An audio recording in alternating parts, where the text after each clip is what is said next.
Director sir, producer sir வந்து சொன்னாங்க, யாரும் அக்ரிமெண்ட் போடாம யாரையும் வந்து செலக்ட் பண்ணாதீங்க அப்படின்னு சொன்னாங்க. ஆனா நீங்க வந்து பிரியா பவானி சங்கரை வந்து போட்டுருக்கீங்க, படத்துல நல்லா நடிச்சிருக்காங்க. ஆனா அவங்க எந்த ப்ரொமோஷனும் வரல. ஏன் ப்ரொடியூசர் சார் சொன்னதுனால கூப்பிடலையா? இல்ல நீங்களே சொல்லலாம். இல்ல இது நான் தான் சொல்லணுமா?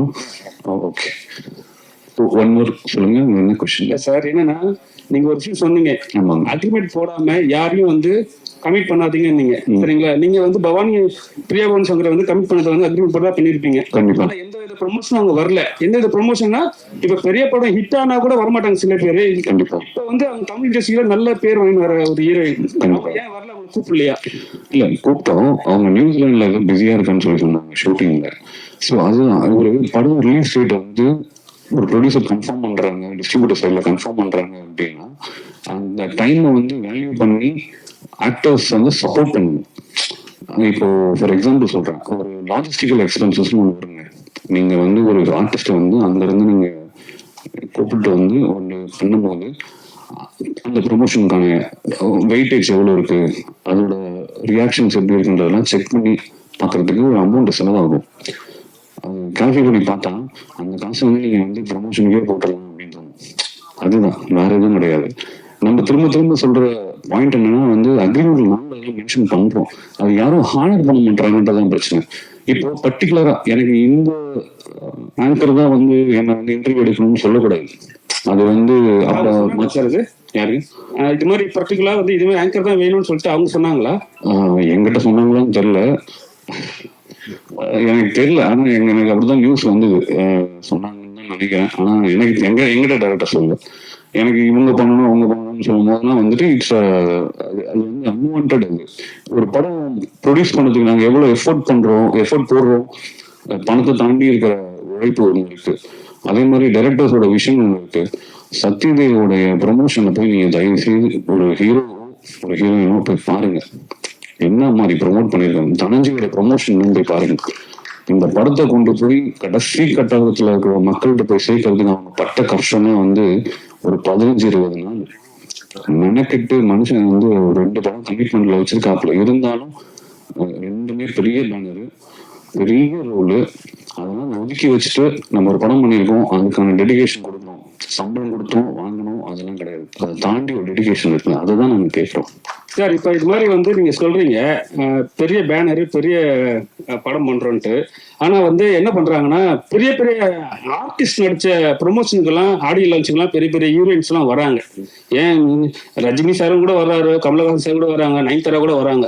ஆனா வந்து சின்ன படம் யாராவது பண்ணிட்டாங்கன்னா அவங்க சைட்ல இருந்து யாரும் வருது கிடையாது. இது வந்து ப்ரொடியூசருக்கு பெரிய பாதிப்பு உண்டாக்குதா? ஏன்னா வந்து நம்ம படத்துக்கு வரமாட்டாங்க, அடுத்த படத்துக்கு போறாங்கன்ட்டு ஒரு விஷயம் இருக்குல்ல சார்? சார், இது எஸ்கே சொன்ன ஒரு டைலாக் தான் சொல்லுவோம், ஜெயிச்சிடுவோம்னு சொன்னா இவங்க போறது இல்லை, ஜெயிச்சுட்டு சொன்னா நம்புவாங்க. இப்ப நாங்க ஜெயிச்சிட்டோம், அடுத்த வாட்டி கூப்பிட்டா தானே வர போறாங்க, அவ்வளவுதான், சிம்பிள்.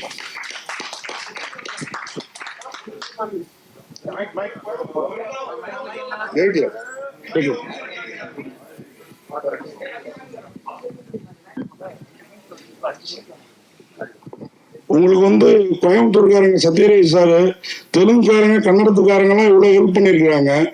நீங்க ஒரு கடலூர்காரரு, அந்த அம்மா ஒரு மாயத்துக்காரம்மா, எதனால வந்து ப்ரொமோஷனுக்கு வரல? நாங்க நம்ம ஊருக்காரங்க அப்படின்னு சொல்லி சத்யராஜ் தெலுங்குல உங்களுக்கு இவ்வளவு சப்போர்ட் பண்றாங்க. அந்த ஒரு ரீசன் மட்டும்தான் காரணமா, இல்ல ஒரு ப்ரொடியூசரா நீங்க ஏதாவது ஆதிக்கம் பண்ண நினைச்சு அதனால ஏதாவது வருத்தமா? ஏன்னா பிரியா பவானி சங்கர் சில அவங்க மேல அந்த குற்றச்சாட்டு நீங்க தான் முதல்ல வைக்கிறீங்க. முன்னாடி நயன்தாரா அவங்க மேலாம் இருக்கும் இந்த மாதிரி குற்றச்சாட்டு. இல்லைங்க, இதுக்கு முன்னாடி எத்தனை படத்தோட ப்ரொமோஷன், நான் திரும்ப சொல்றேன், அவங்க வந்து வரலன்னு நான் சொல்லல, நல்லா புரிஞ்சுக்கணும். லாஜிஸ்டிக்கல் எக்ஸ்பென்சஸ் கால்குலேட் பண்ணி பார்த்தா அது வந்து எங்களுக்கு மேட்ச் ஆகலன்னு சொல்றேன். ரெண்டுத்துக்கும் வித்தியாசம் இருக்கு. இப்போ ஷூட்டிங் வந்து நம்ம வந்து எதுவும் இப்போ ரிலீஸ் டேட் வந்து நாளைக்கு ரிலீஸ் யாராவது சொல்லுவாங்களா? நீங்க சொல்லுங்க பாப்போம். யாருமே சொல்ல போறது இல்லை.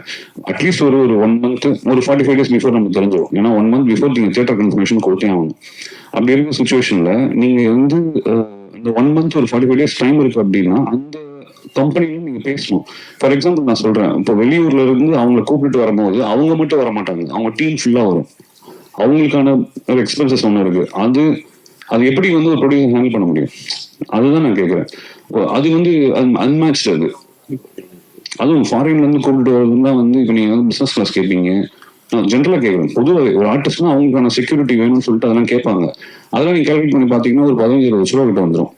அந்த 15 ரூபா ப்ரொமோஷன்ல போட்டா என்னன்னா ஆப்வியஸ்லி இப்போ நான் யோசிச்சேன் சிம்பிள் அவ்வளவுதான். இது வந்து அவங்க வரமாட்டேன்னு தான் சொல்லுவேன். அது இல்ல எனக்கு இன்னைக்கு கொஞ்சம் ஏமாத்தம் தான். படம் எனக்கு ரொம்ப பிடிச்சிருந்து ரிவ்யூலாம் பேசியிருக்கேன்.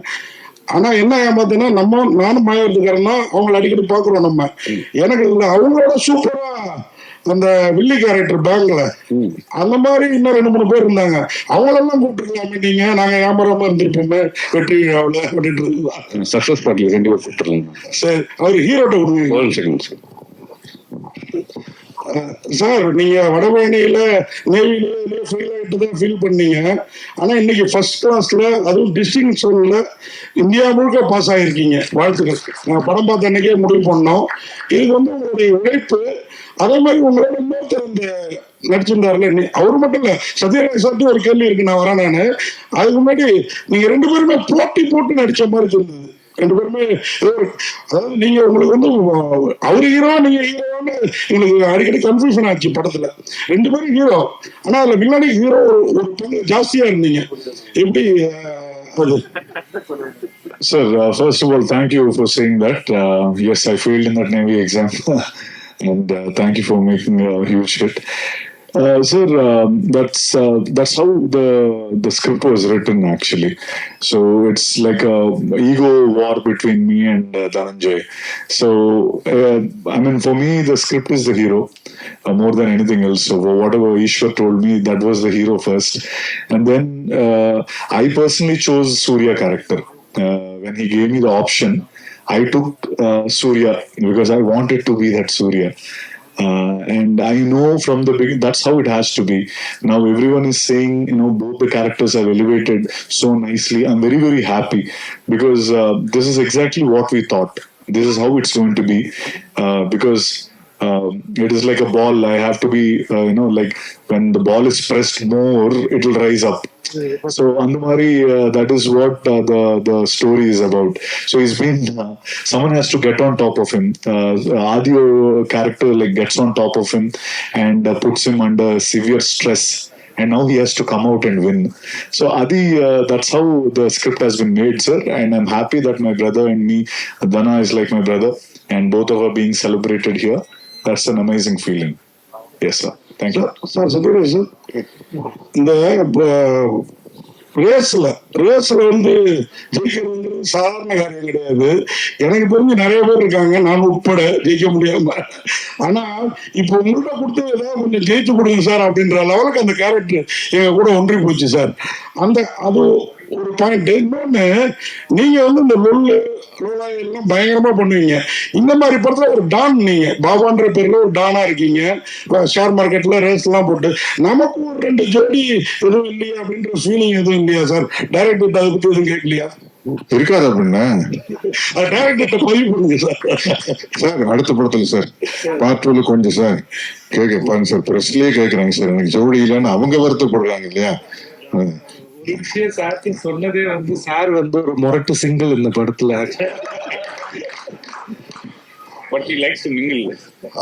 அதனால அடுத்த படத்துல ஜோடி கொடுத்துருவாரு, அது ஒன்றும் பிரச்சனை இல்லை.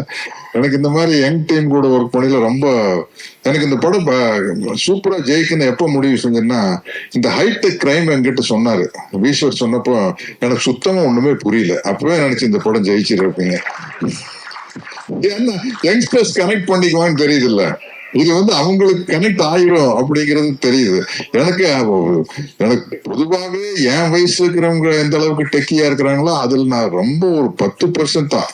எனக்கு இந்த விஷயங்கள் எதுவுமே தெரியாது. நான் ட்விட்டர் இல்ல, இன்ஸ்டாகிராம் இல்ல, பேஸ்புக் இல்ல, பாலா சார் இல்ல சார் உங்க இதுல எல்லாம் போட்டி விடுங்க சார் அப்படிங்க சார். நான் எதுலயுமே இல்லை சார். எனக்கு 47 வருஷமா போனா ஸ்டார்ட் டோப்பா தூக்கி தலையில வைக்க வேண்டியது, ஷார்ட் கேமரா ஆக்ஷன் கட் அப்படின்னா வந்து நான் உட்காந்து வெட்டி அரட்டை அடிக்கிறது. ஒரு இந்த படத்தினுடைய மேன்மைக்காக எல்லாம் பாடுபடுறது இல்லை. வெட்டி அரட்டை ஊர்வாயா உலக வாயெல்லாம் பேசி யாரு நம்ம எல்லாம் கவுண்டமணி என்ன மணிவன சார் கூட வளர்ந்தவங்க தானே. அதனால இதெல்லாம் பேசி சிரிச்சு பேக்கப்னா டோப்பா கழட்டி வீசிட்டு கிளம்ப வேண்டியதுதான். இப்படிதான் வாழ்க்கை ஓடிட்டு இருக்குது. எங்கிட்ட கேட்பாங்க, சார் அந்த பாகுபலியில எப்படி சார் கஷ்டப்பட்டு நடிச்சீங்க அப்படின்னு. ஒண்ணுமே இல்லை சார், நடிகன் படத்துல எப்படி நடிச்சனோ அதே மாதிரி தான் எல்லா படத்துலயும் ஜாலியா தான் நடிச்சிருக்கேன், ஒன்றும் கிடையாது அப்படின்னு சொல்லுவேன். அதனால சரி எங்கேயோ விட்டு போட்டு எங்கேயோ இது வயசாயிருச்சுனால கேட்ட கேள்விக்கு ஏதாவது சம்பந்தம் இருக்குதா நான் பேசுறது இருக்குதா? சரி சரி சரி. இப்ப நமக்கு தேவை வந்து அடுத்த படத்துல எனக்கு 2-3 ஹீரோயின்.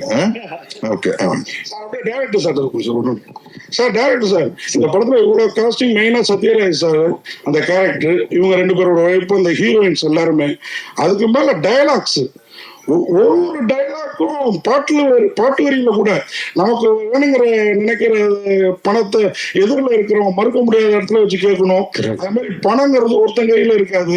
நான் என்ன இயேசு கிறிஸ்துவ வெள்ளிக்கிழமை ஏஞ்சி வர்றதுக்கு இந்த மாதிரி டைலாக் எல்லாம் பாத்தீங்கன்னா தியேட்டர்ல ப்ரெஷோலே கிளாப்ஸா இருந்தது. இந்த டைலாக்லாம் எப்படி நீங்க மட்டுமே யோசிச்சு பண்ணீங்களா இல்ல? சார், இது ஃபர்ஸ்ட் நாங்க டிராஃப்ட் எழுதும் போது அதை பவுண்ட நானும் இவா உட்காந்து டிஸ்கஸ் பண்ணிட்டோம். அதுக்கப்புறம் ஒரு டிராஃப்ட் எழுதும் போது இவாவும் ஐடியா கொடுப்பாரு என்னன்னு. அது கேரக்டர் யோசிக்கும் போதே அந்த இது ஆட்டோமேட்டிக்கா வந்துருது சார். நான் இங்க ஆரோவில்ல தான் உட்காந்து எழுதினேன். எப்பவுமே அங்க போயிடுவேன் யூஸ்வலி. அங்க போய் எழுதும் போது இந்த கேரக்டர் யோசிக்கும் போதே ஒரு கவுண்டர் வந்துடும். அந்த இது இன்னொன்னு, அந்த நீங்க சொன்ன அந்த கடைசி ட்ரைலர், எஸ், அது எதிரில் இருக்கிறவன் இல்லைன்னு சொல்ற இடத்துல நிக்க வச்சுதான் நமக்கு வேணுங்கிறத கேட்கணும்ன்றது. அது அந்த கேரக்டரோட மொத்த டெஃபினேஷன். அது அந்த ஏன் இவ்வளவு தூரம் அந்த கேரக்டர் வந்ததுன்றதுக்கு. ஸோ டைலாக்ஸ் அஃப்கோர்ஸ் அதெல்லாம் டிஸ்கஸ் பண்ணி தான் பண்ணுவோம். அது அவுட் ஆஃப் தி கேரக்டரே சில இது டப்புன்னு அதுவே வரும். சில இடத்துல அது ஒர்க் அவுட் ஆகிடும். அதே மாதிரி முன்னாடி எல்லாம் பணம் நீங்க வந்து ஷேர் மார்க்கெட், குதிரை ரேஸ் எல்லாமே காமிச்சிருந்தீங்க, லாட்டரி மணி டாண்டி. இது வந்து லக்கி பாஸ்கர்லயும் சமீபத்துல ரிலீஸ் ஆன அந்த படத்துலயும் இருந்தது. ஆனா இது நீங்க வேற மாதிரி காமிச்சிருந்தீங்க. அந்த படமும் ஹிட், உங்க படமும் அதை விட பெரிய ஹிட். இது வந்து ஏற்கனவே எதிர்பார்த்ததா? அப்புறம் என்னுடைய கேள்வி என்னன்னா, இந்த பேங்க் பரிவர்த்தனை இந்த மாதிரி இதுல நம்ம பேங்க் போனோம்னா ஒரு 100 ரூபாய் நம்ம காசு எடுக்கிறதுக்கு 1000 கையெழுத்து போட சொல்லுவாங்க. அந்த மாதிரி ஏதாவது பாதிக்கப்பட்டு இந்த மேட்டரை வந்து பேங்க் உள்ளார இருக்கவங்க என்னெல்லாம் பண்றாங்கிற மாதிரி வச்சுக்கலாம். ஏன்னா ரொம்ப நேச்சரா இருந்தது. வாழ்த்துக்கள். தேங்க்யூ சார், தேங்க்யூ, ரொம்ப நன்றி sir. Seriously thank you so much.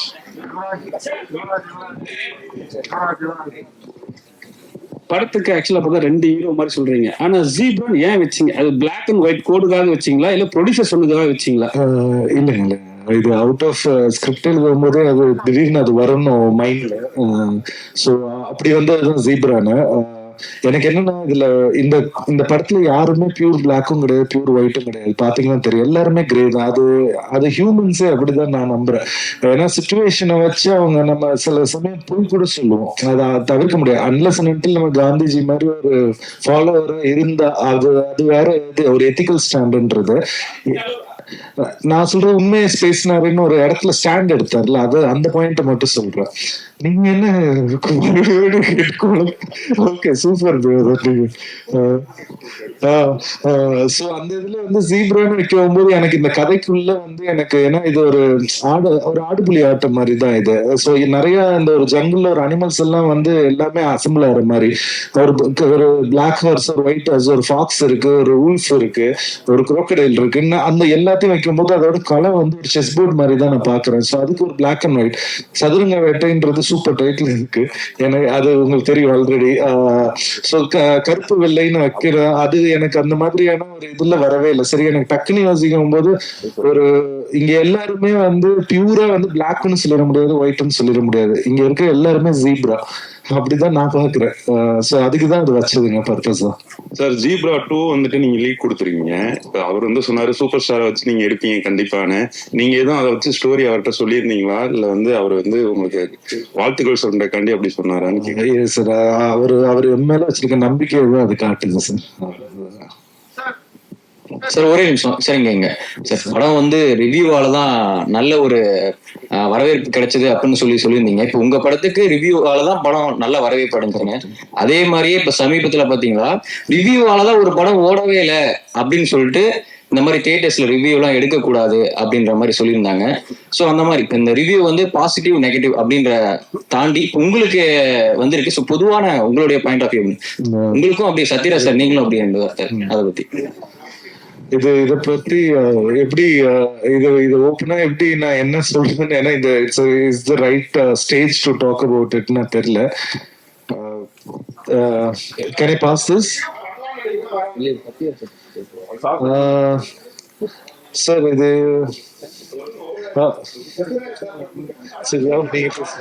Sir Sathyaraj sir sir Sathyaraj sir நீங்களே சொல்லியிருந்தீங்க இந்த படத்துக்கு நல்ல ரிவ்யூஸ்லாம் வருது ஹவுஸ்ஃபுல் அப்படி இப்படின்ற மாதிரி. ரிவ்யூஸ் பார்த்து தான் நீங்களே ஒரு ஐடென்டிஃபை பண்ண முடியுது படம் நல்லா ரீச் ஆகுது அப்படின்றது. ஸோ இப்போ ரீசெண்டாக நீங்க எந்த படத்தை பத்தி சொல்றேன்னு உங்களுக்கும் தெரியும், எதில் இருந்து அறிவிப்பு வந்தது. இப்ப படமே ரிவ்யூவால தான் ஓடலை அப்படின்றது சொல்றாங்க. படம் நல்லா இருந்தா நல்லா இருந்துச்சுன்னு சொல்ல போறாங்க, இல்லைன்னா இல்லைன்னு சொல்ல போறாங்க, எல்லாருக்கும் தெரிஞ்ச விஷயம். பட் ரிவ்யூவால தான் படம் ஓடலை, ஸோ யாரும் ரிவ்யூ எடுக்கக்கூடாது அப்படின்ற மாதிரி சொல்லியிருக்காங்க. ஸோ நீங்க சொல்லுங்க சார், நீங்க பல படங்களை பார்த்துருப்பீங்க, பல ரிவ்யூகளை பார்த்துருப்பீங்க. இப்ப சமீபத்தில் இந்த பிரச்சனை போயிட்டு இருக்கு. இல்ல, ஒரு படத்துக்கு ரிவ்யூ பண்றது வந்து பத்திரிகையாளர்களுடைய உரிமை, அதை நான் இல்லைன்னு சொல்ல. ஆனா வேணும்னே கொஞ்சம் அதிகமா போக்கஸ் பண்ணி அடிக்கிறன்னு ஒண்ணு இருக்கு இல்லையா, அது வந்து நீங்க சொல்ற படத்துக்கு தெளிவா தெரிஞ்சது. ஒரு படம் பிடிச்சது பிடிக்கலங்கிறது வேற, பட் கரங்கட்டி அடிக்கிறது அப்படிங்கிற ஒரு ஃபீல் வந்து அந்த நீங்க சொல்ற குறிப்பிட்ட படத்தினுடைய ரிவ்யூக்கு வந்தது. அது தவறான விஷயம் அப்படின்னு நான் நினைக்கிறேன். ஏன்னா ஒரு படம் பிடிக்குது பிடிக்காத ஒருவருடைய தனி மனிதனுடைய விருப்பம், அதுல வந்து எந்த விதமான அப்ஜெக்ஷன் கிடையாது. இருந்தாலும் அந்த ஒரு ஆஸ்பெக்ட் வந்து தப்புன்னு நான் நினைக்கிறேன். அது கொஞ்சம் இருந்ததா நானும் உணர்றேன். ஏன்னா நல்லா இருக்குது நல்லா இல்லைங்கிறத தாண்டி பர்சனலா அட்டாக் பண்ணி பர்சனல் லைஃப் எல்லாம் அவங்களுடைய தனிப்பட்ட வாழ்க்கையெல்லாம் அட்டாக் பண்ணிங்கிறது வந்து அது எப்படி ரிவ்யூக்குள்ள வரும்? அதுக்கு ரிவ்யூக்கு என்ன சம்பந்தம் இல்லையா? இல்ல சார், இப்ப நீங்க சொன்ன மாதிரி ரிவ்யூஸ் எல்லாமே ரிவ்யூவர்ஸ் பண்றது இல்ல. இப்ப தியேட்டர்ஸ்ல இருந்து படம் பார்த்துட்டு வர பப்ளிக்கு கொடுக்குற ரிவ்யூ தான் பண்ணக்கூடாதுன்னு சொல்லியிருக்காங்க. சோ பப்ளிக்கோட பாயிண்ட் ஆஃப் வியூல இந்த படம் நல்லா இருக்கு, இது நல்லா இல்ல, இந்த படம் மாதிரி இருக்கு அப்படின்ற அந்த கம்பேரிசேஷன் இது எல்லாமே இருக்கும். சோ அதை வந்து அக்செப்ட் பண்ணிட்டு தானே சார் ஆகணும். படம் ரிலீஸ் பண்றன்றது பப்ளிக் தான், அவங்க சொல்ற பாயிண்ட்டையும் நம்ம ஏத்துட்டு தானே சார் ஆகணும். நல்லா இல்லைன்னா நல்லா இல்லைன்னு ஏத்துட்டு தானே ஆகணும். இல்ல, அது ஏத்துக்கிறது தப்பு இல்ல. ஆனா என்னன்னா ஒரு கல்ட் டெவலப் ஆயிடுச்சுன்னு வச்சுக்கோங்களேன். எப்படி பாத்தியா, அவங்க யாருன்னே தெரியாது, எப்படி வச்சு அடிச்சும் பாத்தியா, வச்சு செஞ்சும் பாத்தியா, ஏய் அப்படிங்கிற மாதிரி ஒரு ரசிகனுக்கு ஒரு மனப்பான்மை வந்துருச்சுன்னு வச்சுங்களேன். நாளைக்கு அடுத்த படத்துல அவங்களுடைய ஃப்ரெண்டு வந்து நான் உன்னை மீறி அடிக்கிறேன் பாரு அப்படின்னு அடிப்பாங்க. அந்த ஒரு விஷயம் வந்து தவறான விஷயம். நிச்சயமா வந்து ஒரு படத்துல இருக்கிற நிறை குறைகளை சொல்ல, அதை தாண்டி அவங்களுடைய பர்சனல் விஷயத்த படத்தினுடைய ரிவ்யூக்குள்ள அட்டாக் பண்ணக்கூடாது. ஏன்னா நான் சொன்ன மாதிரி எல்லாருமே பணம் வாங்குறவங்க, இவர் ஒருத்தருக்கு பணம் போடுறவர் இல்லையா. அதனால வந்து எங்களுடைய பர்சனல் லைஃப் வச்சு ஒரு படத்தை எப்படி அட்டாக் பண்ணலாம், அது வந்து கண்டிப்பா கண்டிக்கத்தக்க ஒரு விஷயம். அதுல எந்த ஒரு மனுஷன் சொல்றீங்களா சார்? படம் பார்த்துட்டு வரவங்களுக்கும் சொல்றீங்களா சார்? பொதுமக்களுக்கு நான் என்ன சொல்றேன்னா, நீங்க வந்து படத்தை மட்டும் ரிவ்யூ பண்ணுங்க, அதை தாண்டி பர்சனலா ரிவ்யூ பண்ணாதீங்க அப்படிங்கிறது பொதுமக்களுக்கு நான் வைக்கிற ஒரு தாழ்மையான வேண்டுகோள் தான். அவ்வளவுதான். ஹீரோ சார், உங்களுக்கு ஹீரோ சார் சொல்லுங்க சார். சார் வாழ்த்துக்கள் ஃபர்ஸ்ட். உங்களுக்கு படத்துல வந்து ரொம்ப நீட்டா ரொம்ப அழகா பெண்களுக்கு பிடித்த மாதிரி இருந்தீங்க. இப்ப வந்து சக்சஸ் மீட்க்கு ரொம்ப ரக்கடா வந்துக்கிறீங்க. தமிழ்நாட்டு பெண்களுக்கு வந்து ரக்கடா இருந்தா ரொம்ப பிடிக்கும். சோ அதனால வந்திருக்கீங்களா அப்படி? I'm Simba Master actually, sir. I'm actually that character. He made me shave and all, but this is how I usually look. And I'm actually doing another film. For that, I've grown the beard and all. But yeah, I'm glad that you like me in this look. So I'll try to do more films in this look here. Director sir. Yes sir, சொல்லுங்க sir. படத்து திரைக்கதை, வசனம், இயக்கம், நடிப்பு எல்லாம் நல்லா இருக்கு. ஆனா கதை பார்த்தா எனக்கு ஒரு தப்பான கதையா தோணுது. ஒரு வங்கியை கொள்ளையடிப்பது அப்படிங்கிறதும், ஒரு வங்கியில இருந்து பணத்தை எடுத்துட்டு போய் திருப்பி வைக்கிறது அப்படிங்கிறதும் ஒரு சட்டவிரோதம் வேற. ஆனா ஒரு கமர்ஷியல் படத்துல இப்படி ஒரு ஹீரோ செஞ்சுட்டு தப்பிச்சிட்டான் அப்படின்னு காட்டுறது வந்து ஒரு தவறான வழியே காட்டுது அப்படின்னு நான் நினைக்கிறேன். ஓகே, கண்டிப்பா அதை ஏத்துக்கிறேன் சார். ஏன்னா இந்த கதையை இப்போ சினிமாட்டிக்கா ஒரு விஷயத்த நான் சொல்ல வேண்டியது இருக்கு இந்த இதுல. ஸோ ஆன்டி இப்போ அதுதான், இப்போ நான் ஆன்டி ஹீரோ மாதிரி ஒருத்தவங்களை வச்சு இப்போ ஒரு விஷயத்த நான் சொல்லும் போது இன்னும் ஆணித்தரமா ஒரு விஷயம் இறங்குது. இப்போ நான் வந்து சாப்பிடாத ஒரு குழந்தைகிட்ட சொல்ற மாதிரிதான் அது அதட்டுனா அது வேற மாதிரி இதா இருக்கு. ஒரு மாதிரி இது பண்ணாதான் நான் வேற ஏதாவது வாங்கி தரேன், இதை கொடுன்னு சொல்லி பொய் சொல்லி வாங்க வேண்டியதா இருக்கு ஒரு பொருள் அந்த குழந்தைகிட்ட இருந்தா. அந்த மாதிரிதான் இது பாக்குறேன் sir. But I'm taking your point வேலிடா. இந்த கதைக்கு அது தேவைப்பட்டது சார். ஏன்னா இப்போ நான் இந்த படத்தை நான் எழுதிட்டு ஒரு ஸ்கிரிப்ட் எங்க அப்பாட்ட கொடுக்கவே, எங்க அப்பாவோட ஃபர்ஸ்ட் பாயிண்ட் போய் பேங்க்ல போய் நாமினி நேம் ஃபில் பண்ணிட்டு வந்தார். அது நடந்தது. அது ஏன்னா அந்த இதுல வந்து நான் அந்த இதுல அந்த மாதிரி பயமுறுத்தினதுனாலதான் இப்படி நடக்குமோ அப்படின்ற மாதிரி இருக்கு. அது ஏன்னா பேங்க்ல நடக்கிற தப்பு நிறைய வெளியே தெரியறதே இல்லை. ஏன்னா உள்ளே இன்வெஸ்டிகேஷன் டீம் போட்டு எல்லாத்தையும் மூடிடுறாங்க, அது ரெப்புடேஷன் கெட்டு போயிரும்ன்றதுனால. ஸோ இந்த மாதிரி இடத்துல கொஞ்சம் இப்படி நெகட்டிவா சொல்லும் போது கொஞ்சம் ரீச் ஆகுன்ற மாதிரி ஒரு தாட் ப்ராசஸ்ல இது எழுதுனது சார். அதுக்கு தான் சத்யராஜ் சார் லாஸ்ட் எங்க சார் எப்பவுமே நீங்க சொல்லுவீங்க எந்த படமா இருந்தாலும் ஓடுனா ஓடலாம் நம்ம ஒன்றும் பண்ண முடியாதுன்னு சொல்லிட்டு. எப்பவுமே வந்து லோகேஷ் கனகராஜ் வந்து டெடிக்கேட்டான ஆர்டிஸ்ட் தான், நீங்களும் டெடிக்கேட்டான ஆர்டிஸ்ட் தான். சரிங்களா, இப்போ கூலியில நடிக்கிறீங்க, உங்களை செலக்ட் பண்ணும்போது நீங்க பார்த்துக்கலாம் அப்படி சொன்னீங்களா, இல்ல வந்து லோகேஷ் கனகராஜுக்கு ஏத்த மாதிரி பேசுனீங்களா? முதலாவது வந்து இந்த படத்தினுடைய பிரஸ் மீட்ல அதை பத்தி பேச முடியாது. ஏன்னா இன்னைக்கு எல்லா கம்பெனிலையும் வந்து அக்ரிமெண்ட் இருக்கு. நம்ம அவங்க அந்த படத்தை பத்தி அந்த படத்தினுடைய ப்ரொமோஷன் தான் பேசணும். ஏன்னா என்ன விஷயம் சொன்னாலும் அது வெளியில் லீக் ஆகுற மாதிரி இருக்கும். நான் வந்து அக்ரிமெண்ட் வேற வர கார்பரேட் கம்பெனி அக்ரிமெண்ட் வந்து அந்த காலத்துல ஆனந்தவுடன் இந்த கல்கி தீபாவளி மலர் அளவுக்கு வருது. அது படிச்சும் புரிஞ்சுக்க முடியாது, நான் படிக்கிறதும் இல்லை. அதுக்கு பெரிய ராம்ஜெத் மலானி மாதிரி ஒரு வக்கீலத்தை கூப்பிட்டு வரணும். நான் ஒரு 15-20 பக்கம் அப்படியே சர் பரட்டுவேன். கரெக்டா என்னுடைய அந்த பேமெண்ட் போர்ஷன் இருக்கு பாருங்க, அதை மட்டும் பார்ப்பேன். கண்ணில் விளக்கு நீ வச்சு சரி இது அட்வான்ஸ், இது first schedule, second schedule, third schedule, before the big settlement, ஓகேப்பா போடுப்பா கையெழுது அப்படின்னு போட்டுருவோம். அதனால அதுல எல்லாம் என்ன எழுதியிருக்குன்னே தெரியல. நீங்க இப்ப ஏதாச்சும் என் வாயை பிடிங்க ஏதாச்சும் உதறி கூட்டி நாளைக்கு நம்ம மேல கேஸ் போடுற மாதிரி ஆயிடக்கூடாதுல்ல. அதனால அந்த படத்தினுடைய ப்ரமோஷன்ல பேசிக்குவோம். அதுதான் இல்ல பொதுவாக இப்படி அக்ரிமெண்ட் அந்த படத்தினுடைய அக்ரிமெண்ட் அவங்கதான் எல்லாமே ரிலீஸ் பண்ணோம். இப்ப அந்த படத்துல வந்து என்ன கெட்டப் அப்படிங்கறது அவங்களே ரிலீஸ் பண்ணிட்டாங்க. என் பேர் வந்து ராஜசேகர்னு போட்டு ரிலீஸ் பண்ணிட்டாங்க. அதனால அதை பத்தி பேசல, மற்ற விஷயங்கள் வந்து பேச கூடாது அப்படிங்கறதுதான்.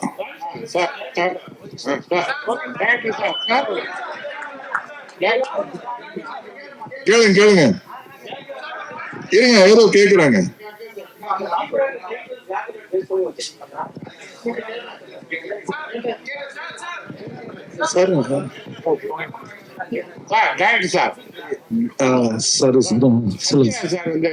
சத்யராஜ் சார் ஒரு ஷேர் சர்டிபிகேட் பிசிக்கலா இருக்கிறதா அப்படியே ஒயிட் ஆகி கொடுக்கறதா ஒரே டயலாக பெரிய அமௌண்ட் இப்படி எழுது. பிசிக்கலா இருக்கிற ஷேர் சர்டிபிகேட்டை டிமெட்டீரியலைஸ் பண்ணாம டிமேட் அக்கௌண்ட் ஓபன் பண்ணாம எப்படி அவ்வளவு பெரிய அமௌண்ட் அப்படி ஒரு டயலாக்ல ஒரு லைன்ல வந்து அப்படி பண்றாங்க? சார் அந்த மார்க்கெட் கிரைம் சொல்றீங்க, ஷேர் மார்க்கெட் சார். இது அது இப்ப வழக்கத்துல இல்ல சார். அதான் சார் நான் சில டிமேட் அக்கௌண்ட்ல இருக்கு. இல்ல சார், நான் கரெக்டா சார். இப்போ நான் சொல்றது வந்து நான் ஒரு 2012 அந்த ரேஞ்சில் எப்ப வாங்கியிருந்தாலும் அந்த ஷேர் பிசிக்கல் ஃபார்ம்ல இருந்ததுன்னா அதை இப்ப வந்து டிமேட்டுக்கு மாத்துறீங்க, டிமேட் பண்றீங்கன்னா அதை கம்பெனிக்கு போயிட்டு வரணும். அதை சார் கல்யாண நோட்டை கூட அடிச்சு புழக்கத்துல விடலாம் சார். இந்த மாதிரி விஷயத்த பண்ணவே முடியாது. சார் நான் வந்து ரிட்டர்ன் அமௌண்ட் தான் டிமேட்டுக்கு கொண்டு வர மாதிரி கம்பெனிக்கு போகாம அவங்க அப்ரூவ் பண்ணாங்க சார். இப்போ ஷெல் கம்பெனிஸ்னு சில இருக்குல்ல சார். இப்போ ஜஸ்ட் ஃபார் எக்ஸாம்பிள் இப்போ அதுக்கு தான் இப்போ நான் கொல்கத்தால ஜமாகர்ச்சி அப்படின்னு ஒரு கேரக்டர் சொல்றேன். ஜமாகர்ச்சி is meant for shell companies அங்க கொல்கத்தால. இப்போ இந்த மாதிரி நிறைய ஷெல் கம்பெனிஸ் கம்பெனி நேம் மட்டும் இருக்கும், அந்த இடத்துல அந்த மாதிரி ஒரு பிசிக்கலா ஒரு கம்பெனியே இருக்காது. அதுலதான் இன்வெஸ்ட்மெண்ட் எல்லாம் போட்டு அதை ஒரு சும்மா ஏறுற மாதிரி அவங்க மேனிபுலேட் பண்றாங்க. இப்போ இது நிறைய இடத்துல நடந்துகிட்டே இருக்குது. இது வந்து நான் இப்ப சொல்ல ஹர்ஷத் மேதா சார் அங்க இருந்து அந்த சைட்ல இருந்து வருது. இப்ப ஷெல் கம்பெனிஸ் மாதிரி பாபா கேரக்டர் நிறைய ஷெல் கம்பெனிஸ், நான் ரொம்ப டெப்தா அதுக்குதான் நான் அதுக்குள்ள போல. பாபா கேரக்டர் வந்து ஷெல் கம்பெனிஸ் மேல இந்த மாதிரி நிறைய வச்சிருக்காங்க. இப்ப அவங்களுக்குள்ள ஒரு 1000 பேர் செல் கம்பெனிஸ் மாதிரி வச்சிருப்பாங்க. நீங்க இப்ப இந்த இடத்துல பாத்தீங்கன்னா அந்த கடை பூட்டி இருக்கும், ஒரு சாதாரண டீ கடையா கூட இருக்கும், ஆனா அது ஒரு பெரிய கார்பரேட் மாதிரி காட்டியிருப்பாங்க.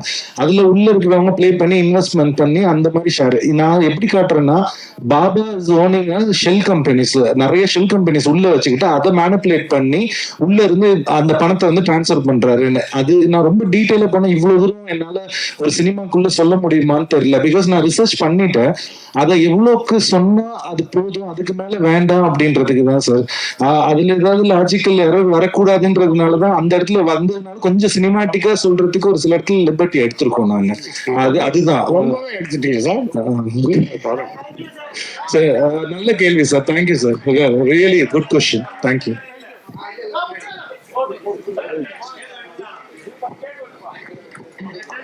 Thank you so much for the questions. Abdi, I request the Zebra team for a group picture.